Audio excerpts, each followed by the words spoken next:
बिस्मिल्लाहिर्रहमानिर्रहीम। अस्सलाम वालेकुम डियर स्टूडेंट। आपको जो चैप्टर नंबर 11 है ऑसिलेशन, वहां पर जो बुक के एमसीक्यूज है उनका आज हम सोल्यूशन करने वाले हैं। तो जो स्टूडेंट चैनल पे आए लाइक सब्सक्राइब और शेयर कर दें। बच्चों लेट्स गेट स्टार्टेड। तो बच्चों देखें, ये आपकी बुक है जहां का मैं आपको सोल्यूशन करवाने वाली हूँ। देख लें, आपकी सिंटेक्स बुक बोर्ड है। अब स्टूडेंट मैं चैप्टर पे आती हूँ और आपको इसके एमसीक्यूज सॉल्व करवाती हूँ। तो स्टूडेंट देखें, मैं सामने आपको शो भी कर दूंगी मैं आपको बताती भी जाऊंगी। अब ये पहला एमसीक्यूज है। इसमें कहा जा रहा है दो सिंपल पेंडुलम है, एक ए है एक बी है। ये बोल रहा है कि हमारे पास दो सिंपल पेंडुलम है। बोल रहा है एक ये सिंपल पेंडुलम है, ये वाला सिंपल पेंडुलम है स्टूडेंट, और एक बोल रहा है दूसरा सिंपल पेंडुलम है। सही, एक ये सिंपल पेंडुलम है, इनकी बोल रहा है सेम ही लेंथ है, इसकी भी लेंथ सेम, इसकी भी लेंथ क्या है, सेम है। उसके बाद N equal amplitude of vibration, इनका जो वाइब्रेशन का एम्पलीट्यूड है वो भी सेम है।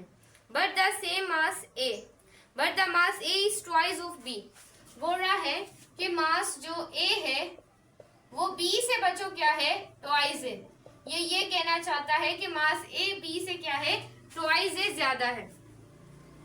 क्लियर है? मास A is twice of B, मास ए का ट्वाइस है, ज्यादा है। ए इज ट्वाइस है मास बी के, मतलब कि ज्यादा है ए का mass. Then time period of pendulum A, time period pendulum A और टाइम पीरियड पेंडुलम बी। अब बच्चों देखें, ये फॉर्मूला टाइम पीरियड का है। यहाँ पर देखें T is equal to 2 pi radical L upon G, ये वाला फॉर्मूला। यहाँ पर कहीं पर भी आपको मास दिख रहा है? बोलेंगे मैम नहीं, मैम मास है ही नहीं तो हम कैसे बोले? तो याद रखिएगा time period is independent of the mass of the Bob. कि यहाँ नीचे जैसी भी बॉब लगी होती है ना, वो बच्चों आपका स्ट्रिंग भी मासलेस होता है और बॉब भी। तो टाइम पीरियड कभी भी बॉब के मास पे डिपेंड नहीं करता in the case of the simple pendulum. लेकिन सिंपल हार्मोनिक मोशन का जो मास स्प्रिंग सिस्टम है, जो मास स्प्रिंग सिस्टम है, उसमें जो बच्चों आपका टाइम पीरियड है वो मेरे बच्चे डिपेंड करता है मास के ऊपर। यहाँ पर देखिए इसका बच्चों टाइम पीरियड क्या करता है, डिपेंड करता है, लेकिन इसका डिपेंड नहीं करता। ये इंपॉर्टेंट चीज है जो आपको पता होनी चाहिए। उसके बाद स्टूडेंट अगला कह रहा है N energy E and E B choose a correct step. अब बोल रहा है पहले तो टाइम पीरियड तो बच्चों याद रखिएगा जितना T1 होगा उतना TB होगा। मास ए के बढ़ाने पर बी के ऊपर कोई फर्क नहीं पड़ेगा, तो ये बराबर हो गए। लेकिन बोल रहा है इनकी एनर्जी, तो याद रखिएगा एनर्जी डिपेंड करती है मास के ऊपर डिपेंड करती है। तो एनर्जी क्या हो जाएगी बच्चों आपकी, E A is greater than B।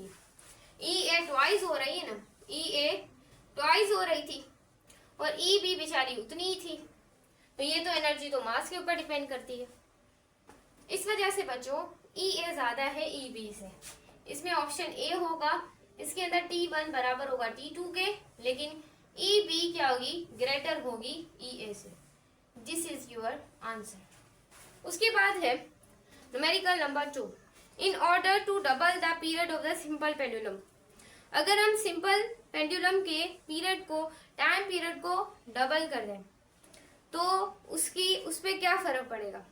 देखिए टाइम पीरियड को डबल करने से उसकी लेंथ के ऊपर क्या इफेक्ट पड़ेगा, ये सवाल कह रहा है। क्योंकि टाइम पीरियड डिपेंड करता है लेंथ के ऊपर डायरेक्टली और ग्रेविटी के ऊपर इनवर्सली, लेकिन यहाँ लेंथ की बात हो रही है। देखें तो स्टूडेंट यहाँ पर देखें टाइम पीरियड का फॉर्मूला होता है 2 pi radical L upon G होता है। सही, अगर आप टाइम पीरियड को डबल करेंगे तो आप अगर लेंथ का इसका स्क्वायर करेंगे, रेडिकल करेंगे बोथ साइड, तो ये रेडिकल कट हो जाएगा और यहाँ पर स्टूडेंट क्या हो जाएगा, स्क्वायर हो जाएगा L स्क्वायर अपॉन G। अब L का अगर हम लिखें, ये डबल हो रहा है, देखें लेंथ एक बार डबल हो रही है तो डबल का कर दें स्क्वायर, तो जो आपकी लेंथ होगी वो 4 गुना बढ़ेगी, 4 गुना, क्योंकि बच्चों रेडिकल में है तो इसका स्क्वायर हो जाता है, ये आपको आने चाहिए। इसका होगा option B, it's length should be a quadruple. उसके बाद है 3, a simple harmonic oscillator has amplitude A. एक सिंपल हार्मोनिक ऑसिलेटर है, इसका एम्पलीट्यूड ए है, उसका टाइम पीरियड टी है, तो मैक्सिमम स्पीड का फॉर्मूला यहाँ पर क्या बनेगा। यहाँ पूछा जा रहा है कि मैक्सिमम स्पीड का फॉर्मूला क्या बनेगा। तो सिंपल हार्मोनिक मोशन में याद रखिएगा जो आपका एम्पलीट्यूड ए है और टाइम पीरियड जो है वो टी है। मैक्सिमम जो स्पीड है उसका फॉर्मूला आपने याद कर लेना है, वो बच्चों होता है 2 पाई ए अपॉन टी। 2 पाई, ऐसे कि 2 पाई अपॉन टी होता है ओमेगा का फॉर्मूला, ये चीज आपने याद रखनी है, ये वहीं से आया है। तो हो जाएगा 2 पाई ए ओवर टी, ये फॉर्मूला हो जाएगा आपकी मैक्सिमम स्पीड का। Option D is correct. उसके बाद है 4 numerical, a spring attached by the load of weight W। एक स्प्रिंग अटैच है जिसका वेट W है, उसकी वाइब्रेशनल पीरियड टाइम T है। If the spring divide into 4 equal parts, और इस स्प्रिंग को हमने डिवाइड कर दिया है 4 इक्वल पार्ट्स में, सेम लोड है, सस्पेंड किया हुआ है पार्ट के ऊपर, तो न्यू टाइम पीरियड कितना होगा। देखिए बच्चों, मैं हर बात में आपको ना फिजिक्स का कॉन्सेप्ट समझाती हूँ, तो बुक के एमसीक्यूज में भी आपको कॉन्सेप्ट ही मिलेगा। यहाँ पर देखें मेरे बच्चे, क्या हो रहा है कि एक स्प्रिंग को अटैच किया हुआ है, किसी ना किसी वेट से अटैच किया हुआ है। इस तरीके से 4 स्प्रिंग में वेट के साथ अटैच किया है, फिर इस स्प्रिंग को भी वेट के साथ अटैच किया है, इस स्प्रिंग को भी वेट के साथ मेरे बच्चे अटैच किया हुआ है, इक्वल उनका सेम लोड है। तो बच्चों याद रखिएगा इसका जो अब देखें 4 वेट है, उसको स्प्रिंग के साथ क्या हुआ है, कनेक्ट किया हुआ है, और सेम लोड वहां पर सस्पेंड किए हुए हैं उसके पार्ट में। जो नया बच्चों आपके पास टाइम पीरियड होगा ना नया, वो आप लोगों के पास आएगा T/2। ऑप्शन T/2 आएगा। क्यों? क्योंकि बच्चों जितनी ज्यादा किसी स्प्रिंग की लेंथ होती है, कितनी ज्यादा किसी स्प्रिंग की लेंथ होती है ज्यादा, उसकी के की वैल्यू उतनी क्या होती है, स्मॉल होती है, और जिसकी लेंथ कम होती है उसकी के की वैल्यू क्या होती है, ज्यादा। तो 4 स्प्रिंग है तो बढ़ गई, कितनी हो गई, 4K हो गई, कितनी होगी, 4K हो गई। अब टाइम पीरियड का आपको फॉर्मूला पता है, 2 pi equal to L upon G होता है। क्लियर है ना मेरे बच्चे। तो ये देखें यहाँ पर जो 4K आई थी वैल्यू के स्प्रिंग कांस्टेंट की, ये चीज आपने क्लियर है। तो यहाँ पर बच्चों हो जाएगा आपका, यहाँ पर देखें M अपॉन K, क्योंकि यहाँ पर हम टाइम पीरियड किया, spring attached by the load in weight if the spring is divided for the if the new time period. आपको नया टाइम पीरियड बताना है, क्या बताना है, नया टाइम पीरियड बताना है। तो इसमें देखिए T इज इक्वल टू 2 पाई। अब यहाँ पर आपका मास कुछ भी नहीं है, कांस्टेंट क्या है, 4K दिया हुआ है, 4K दिया हुआ है स्टूडेंट, ये चीज आपको क्लियर है ना। अब बच्चों ये वाली साइड जो 2 पाई जो है M अपॉन K, ये तो बच्चों एक साइड होगी, ये रेडिकल से बाहर आएगा, तो नया जो टाइम पीरियड होगा वो कितना हो जाएगा, T/2 हो जाएगा। ये तो बच्चों इसकी वैल्यू है ना।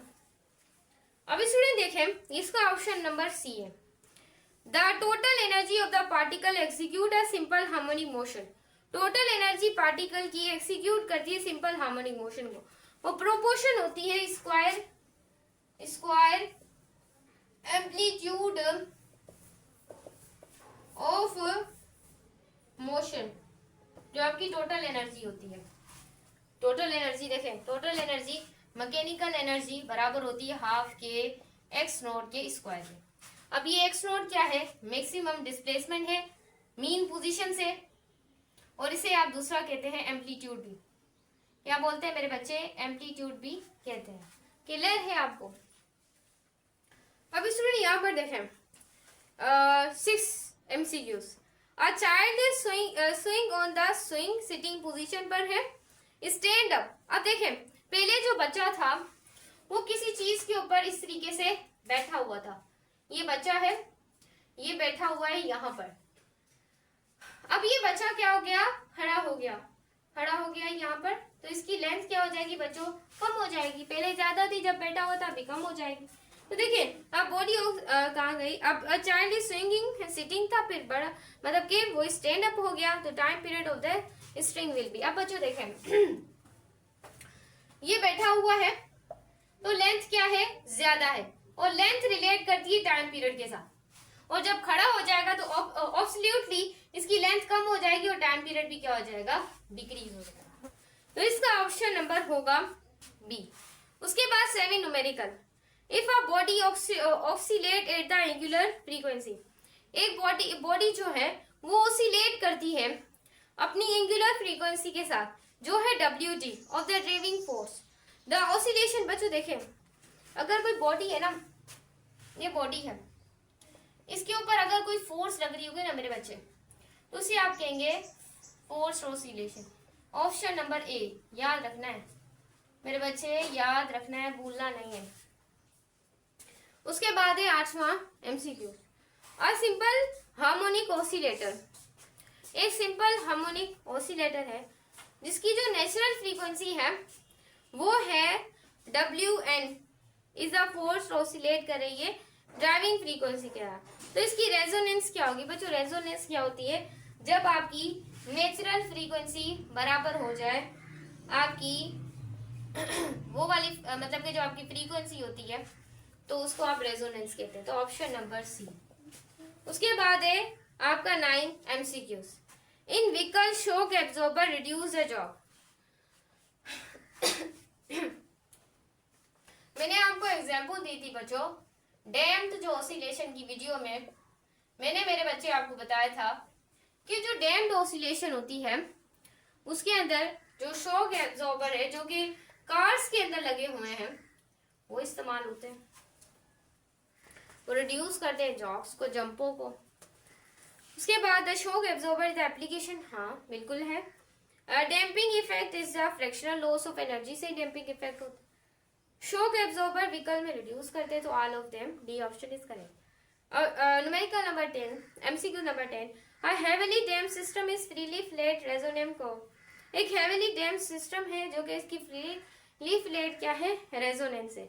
तो इसका ऑप्शन बी होगा, ये एम्पलीट्यूड फ्रीक्वेंसी का ये क्या बनाती है, एक ग्राफ बनाती है।